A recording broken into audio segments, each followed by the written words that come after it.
पिछले एपिसोड में तांगसन और ग्रैंड स्वॉर्ड मास्टर के बीच फाइट हो गई थी, जिसमें ग्रैंड स्वॉर्ड मास्टर ने तांगसन को हरा दिया था।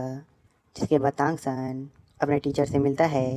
ग्रैंड मास्टर तांगसन को देख बहुत खुश होते हैं और उसे गले लगा लेते हैं। तभी वहाँ पर ज़ू बैंक, चीफनिंग और बोन मास्टर आ जाते हैं। ज़ू बैंक तांगसन को अपना टीचर मानता था, इसलिए वह तांगसन को ग्रीट करता है। तांगसन ज़ू बैंक को उठाता और कहता है, आप क्राउन प्रिंस हैं और साथ ही इस सेना के प्रमुख भी। आपका इस तरह मेरे आगे झुकना सेना पर गलत संदेश डालेगा। चीफनिंग और बोन मास्टर तांगसन को देख बहुत खुश होते हैं। तभी वहाँ पर डीन फेंडर और आर्लंग भी आ जाते हैं।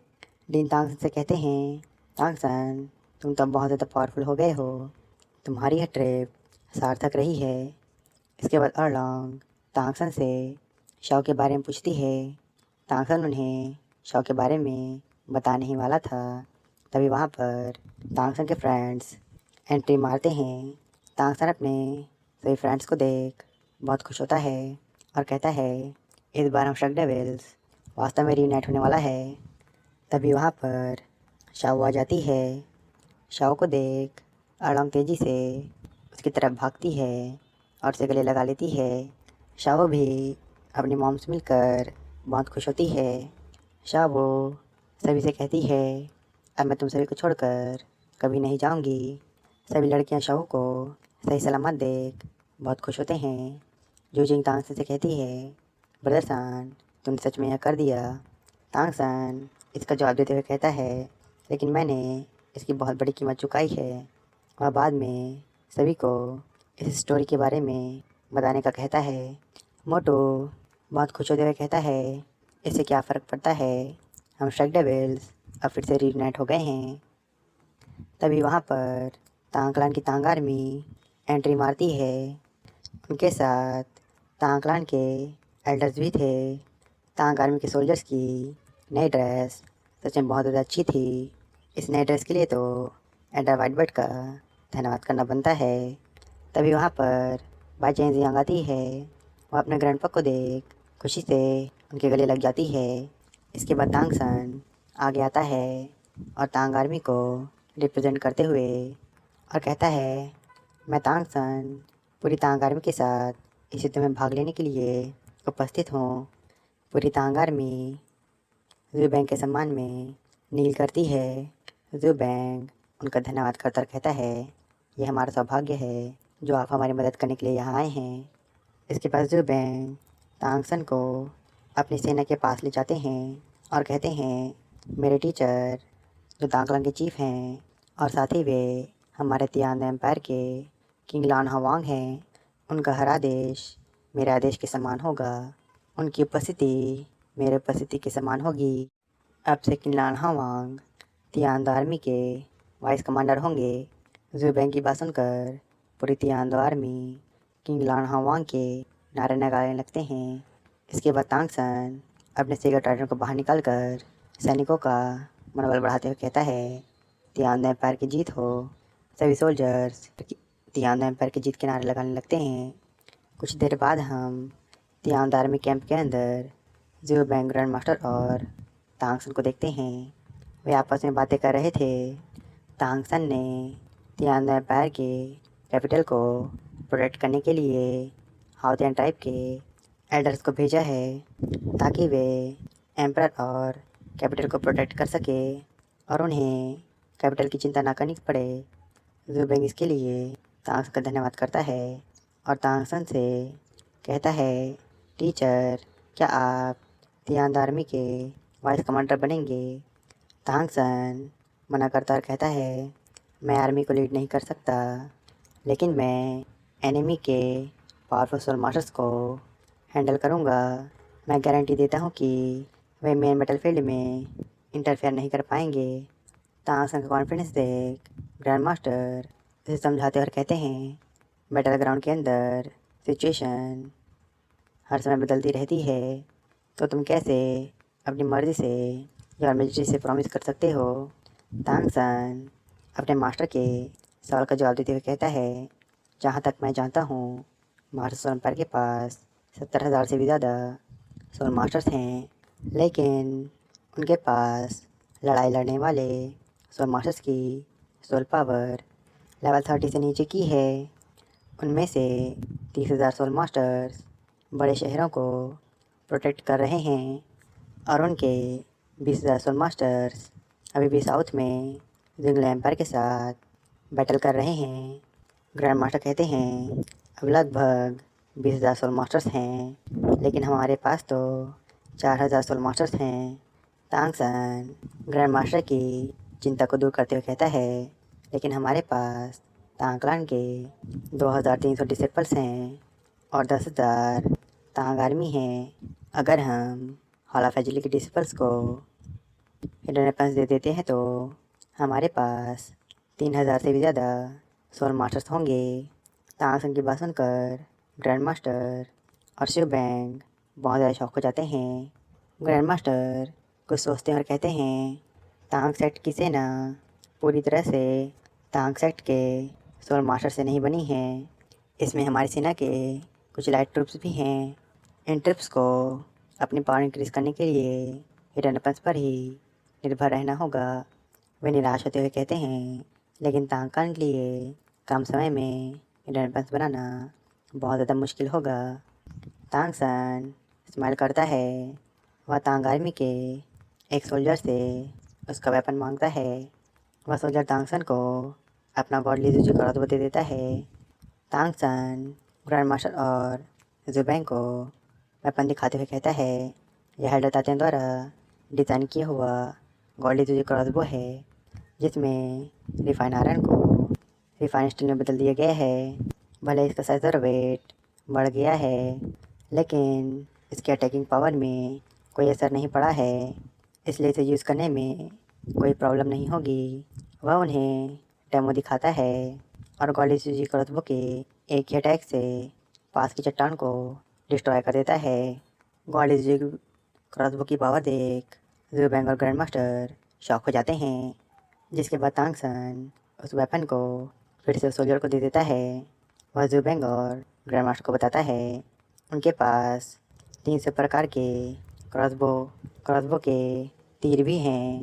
उनके पास थंडर फायर एरो भी थे।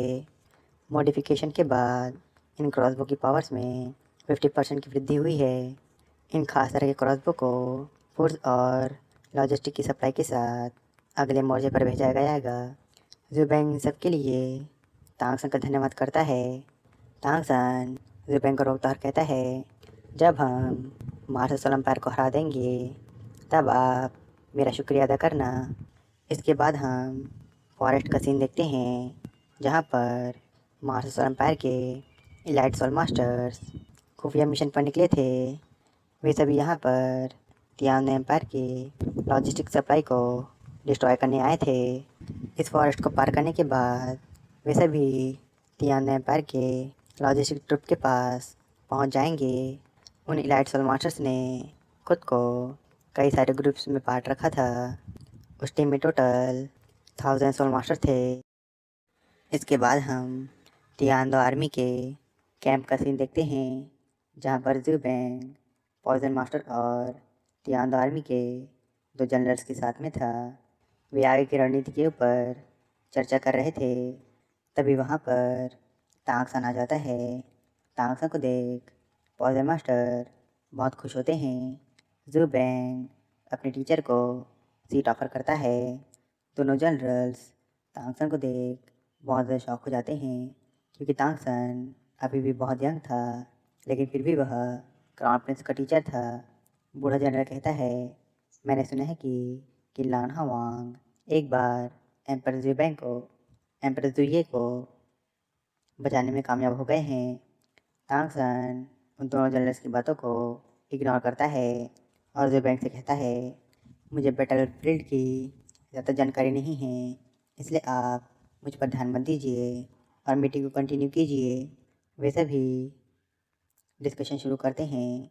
जुबैंग बताता है, हमारी तियान आर्मी 10,000 की ट्रूप्स में बटी हुई हैं और आप उन ट्रूप्स के जनरल्स हैं।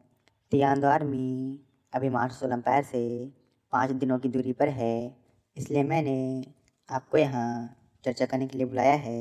मुझे यह बताने की ज़रूरत नहीं कि यह लड़ाई तियानो एम्पायर के लिए कितनी मायने रखती है। मुझे उम्मीद है कि आप सभी इस लड़ाई को जीतने में अपना पूरा सहयोग देंगे। ज़ुबैन उन्हें प्रॉमिस करता है कि अगर वे इस युद्ध को जीत जाते हैं तो इन्हें उनकी अचीवमेंट्स के अकॉर्डिंग रिवॉर्ड्स दिए जाएंगे। ज़ुबैन की बात सुनकर जनरल्स उन्हें ग्रेड करते हैं। तभी वहाँ पर तियानो आर्मी के मार्शल, जिसका नाम जीलोंग है, वह मीटिंग रूम में एंट्री मारता है। उसके पास एक वाइट ट्रिगर था। मार्शल जीलोंग की सोल पावर लेवल 80 से भी ज़्यादा थी। वे इकलौते पर्सन हैं जिनकी सोल पावर लेवल 80 से ज़्यादा है। मार्शल जीलोंग ज़ुबैन को ग्रीट करते हैं। वह ज़ुबैन को इन्फॉर्मेशन देता और कहता है, हमारे आर्मी के अंदर सब कुछ सामान्य है, लेकिन मार्शल सोलम्पाय ने पहले ही एक्शन लेना शुरू कर दिया है। जियालिंग पास के पास उनकी सेना इकट्ठी होती जा रही है। जियालिंग पास तियानलिंग पहाड़ियों के बीच है। वह पहाड़ी रास्ता बहुत ज़्यादा पतला है। जियालिंग पास गुरिल्ला वॉरफेयर की स्ट्रेटजी के लिए बहुत अच्छी है। मार्शल सोलम्पायर ने पहले ही तैयारियां की हुई है। जियालिंग पास के एक किले पर कब्जा करने के बाद मार्शल सोलम्पायर अनबीटेबल बन गया है। इसके बाद हम इसके बाद हम जियालिंग पास का सीन देखते हैं, जहाँ पर मार्शल एम्पायर के सोल्जर्स वॉर की तैयारियां कर रहे थे। वहाँ पर बड़ी सी दूरबीन और बहुत सारे क्रॉसबो थे। मार्शल एम्पायर ने अपनी तैयारियां पूरी कर ली थी। मार्शल जीलोंग बताते हैं, जियालिंग पास किसी भी आर्मी के लिए बहुत ज़्यादा इम्पोर्टेंट है।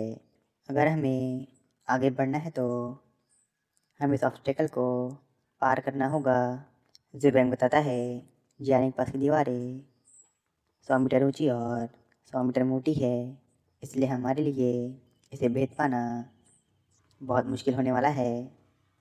वह अपना सुझाव रखता और कहता है, क्या हो अगर हम तियानलिंग पहाड़ियों को घूमकर पार करें और दोनों दिशाओं से इस किले पर हमला करें। मार्शल जीलोंग बताते हैं, अगर हम तियानलिंग पहाड़ियों को घूमकर पार करते हैं तो हमें कई मुश्किलों का सामना करना होगा, लेकिन इसके लिए हमें जियालिंग पास के करीब से होकर गुजरना होगा, जो कि हमारे लिए बहुत बड़ा डिसएडवांटेज होगा। उस जगह पर हमें दुश्मन के द्वारा रोके जाने की पूरी संभावना है। बूढ़ा जनरल मार्शल जीलोंग की बात पर हामी भरता है। वह अपना सुझाव रखता है, कहता है, जियालिंग पास के दर्रे के पहले और पीछे वाला हिस्सा समतल भूमि है। अगर हम इसे पार कर लेंगे तो हम सीधे बराक किंगडम में पहुंच जाएंगे। अगर हम इसमें सफल नहीं हुए तो हमारा पीछे हटना ही अच्छा होगा। जियालिंग पास को डिस्ट्रॉय करना बहुत ज़्यादा महत्वपूर्ण है, इसलिए सबसे अच्छी नीति आगे बढ़कर युद्ध करना और बचाव करना है। ज़ुबैन थोड़ा सोचते हैं और कहते हैं, अगर ऐसा है तो सब कुछ हमारे असली योजना के अनुसार होगा। ग्रैंड मास्टर उन्हें याद दिलाते हुए कहते हैं, मार्शल सोलम्पायल ने बहुत पहले ही लीमा प्लेन पर कब्जा कर लिया है। इसकी पूरी संभावना है कि हमारे अटैक करने से पहले ही वे लीमा प्लेन पर अपनी सेना तैयार रखेंगे और हमारा वहाँ वेट करेंगे। मार्शल जीलोंग भी ग्रैंड मास्टर की बात से सहमत होते हैं। वे कहते हैं, भले ही हमारे पास स्टोल मास्टर्स की कमी है, लेकिन समतल मैदानों में सैनिकों को ज़्यादा फ़ायदा होता है। हमारी सेना इसमें माहिर है।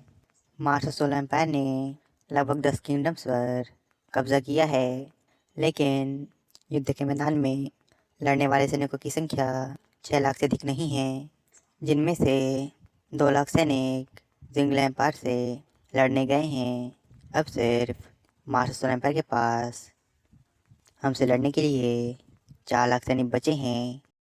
मार्शल जीलोंग एक सही रणनीति बनाकर मैदान में ही पूरी लड़ाई लड़ने का सुझाव देते हैं। तांगसन उनकी बातों को सुन रहा था।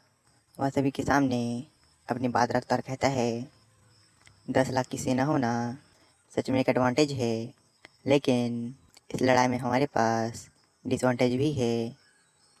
मार्शल जी लोंग तांगसन से डिसएडवांटेज के बारे में पूछते हैं। इसके बाद सीन शिफ्ट होता है। हम शार्क डेविल्स को एक कैंप के अंदर में देखते हैं। वे सभी डिनर कर रहे थे। निरावरण शाओ के कपड़ों की तारीफ करती है और कहती है, शाओ, क्या तुम सच में रिवाइव हो गई हो? मुझे तो यकीन नहीं हो रहा है। तुमने इन सालों में बहुत सफ़र किया है। शाओ कहती है, तुम सब की वजह से ही मैं बुरी तरह से रिवाइव हो पाई हूँ। तुम सभी ने सीगॉड आइलैंड में मेरा ध्यान रखा था। शाओ उन सभी का धन्यवाद करती है। उसने सीगॉड आइलैंड में वो सब कुछ महसूस किया था। जियांग शाओ से कहती है, तुम हमारे साथ इतना पोलाइट बिहेव क्यों कर रही हो? तभी मोटो फिर से अपनी बढ़ाइयाँ करने लगता है और कहता है, सीगॉड आइलैंड के अंदर मेरा प्रदर्शन सबसे ज़्यादा डोमिनेंट थे। यहाँ तक कि हमने ग्रैंड ओशन गॉड मास्टर को भी हरा दिया। अब मोटू को मोमिया मिट्टू बनता देख ऑस्कर उसे चिढ़ाने लगता है और कहता है, मुझे याद है किसी को शौबाई ने परेशान किया था। साथ ही एंशिएंट बीस्ट के निधन को एब्जॉर्ब करते समय किसी की हालत जले हुए मुर्गे जैसी हो गई थी। ऑस्कर की यह बात सुनकर मोटू को गुस्सा आ जाता है। वो ऑस्कर पर गुस्सा करने लगता है, लेकिन ऑस्कर पीछे नहीं हटता। जियांग उन दोनों को शांत करती और कहती है, मोटू ने वास्तव में सीगॉड आइलैंड के अंदर बहुत अच्छा किया है। उसने मुश्किल घड़ियों में बहुत ज़्यादा मदद की है। जियांग के मुंह से अपनी तारीफ सुनकर मोटू फूला नहीं समाता है और जियांग का हाथ पकड़ लेता है और कहता है, इसमें कोई शक नहीं है कि तुम ही मेरी फ्यूचर वाइफ हो। मोटू की बात सुनकर जियांग को गुस्सा आ जाता है और वह फिर से मोटू की धुलाई शुरू कर देती है। तभी वहाँ पर दावा जोजिंग आ जाते हैं। दावा मोटू से कहता है, तुम फिर से मुसीबत में पड़ गए। वैसे ही मोटू को पिटता देख हंसने लगते हैं। मोटू दावा से कहता है, बॉस दाई, ये तो जियांग के प्यार दिखाने का तरीका है। जोजिंग साओ से मिलकर बहुत खुश होती है। दामो भाई जियांग को अपने शार्क डेविल टीम का मेंबर बनाता है और कहता है, अब हम शार्क डेविल अपनी पूरी ताकत से दुश्मन का सामना कर सकते हैं। तभी शाओ अपने पास रखा हुआ सोल बोन निकालती है, जो कि तांगसन ने शाओ को दिया था। तांगसन ने शाओ को इन दोनों सोल बोन को जूजिंग और दामबाई को देने कहा था। उनमें एक से एक सोल बोन तांगसन को ग्रैंड घोस्ट मास्टर से मिला था, जो कि जूजिंग के लिए सूटेबल था। इसलिए शाओ उसे जूजिंग के दे देती है। जबकि दूसरी सोल बोन एक राइट आर्म सोल बोन थी, जो कि तांगसन को 70,000 साल पुराने वाइट आई डेविल टाइगर के अंदर से मिला था, जो कि दाएं बाई के लिए सूटेबल था। मोटू कहता है, ये सोल बोन तो सच में ट्रेजर्स हैं। वह दाएं बाई को जल्दी से इन्हें एब्जॉर्ब करने कहता है। दाएं बाई जोजिंग मान जाते हैं। वे शाओ का धन्यवाद करते हैं, जिसके बाद वे दोनों उस सोल बोन को एब्जॉर्ब करने लगते हैं। इसके बाद हम मीटिंग हॉल का सीन देखते हैं। मुझे बेटर स्ट्रेटजी के बारे में कुछ नहीं पता, इसलिए हमें मार्शल जिलोंग के सजेशन को मानना चाहिए। लेकिन जिस बैटल में सोल मास्टर इन्वॉल्व होते हैं और नॉर्मल बैटल से बहुत अलग होता है। मुझे यकीन है मार्शल इस बात से अवेयर होंगे। मार्शल को तांगसन का जवाब अच्छा नहीं लगता। वे तांगसन से चिढ़ते हुए और कहते हैं, हाँ मैं ये जानता हूँ, एक सोल मास्टर की पावर बहुत ज़्यादा स्ट्रांग होती है और बैटल फील्ड में अनएक्सपेक्टेड चेंजेस ला सकते हैं। मेन बैटल फील्ड के लिए योर मैजेस्टी ने मुझे पहले ही बता दिया है कि किंग लान हवांग ने योर मैजेस्टी से प्रॉमिस किया है कि वे तांग आर्मी को लीड करके मार्स सोल एम्पायर के सोल मास्टर्स का सामना करेंगे और हमारे सोल मास्टर्स को डिफेंड करेंगे। साइड बैटल फील्ड के लिए खासकर कि लॉजिस्टिक सपोर्ट को डिफेंड करने के लिए मैं 4 कैवरी रेजिमेंट को भेज चुका हूँ। तांगसन मार्शल जिलोंग को जवाब देते हुए कहता है, कैवरी रेजिमेंट काफ़ी नहीं होंगे, साथ ही नॉर्मल डिफेंसिव मेजर भी इनफ नहीं होंगे। हमें लॉजिस्टिक सपोर्ट को भी टॉप प्रायोरिटी देनी होगी। इसलिए तांगसन भी लॉजिस्टिक सपोर्ट में मार्शल की हेल्प करने का प्रॉमिस लेता है।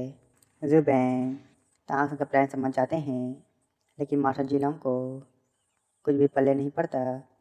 इसके बाद हम बियाओ ज़ुकिंग और फॉर एलिमेंट्री स्कूल के स्टूडेंट्स को देखते हैं, जो कि तियानदान में कैंप के पास पहुंच गए थे। बीबी दोंग और शाओ की मॉम भी वहां पहुंच जाते हैं।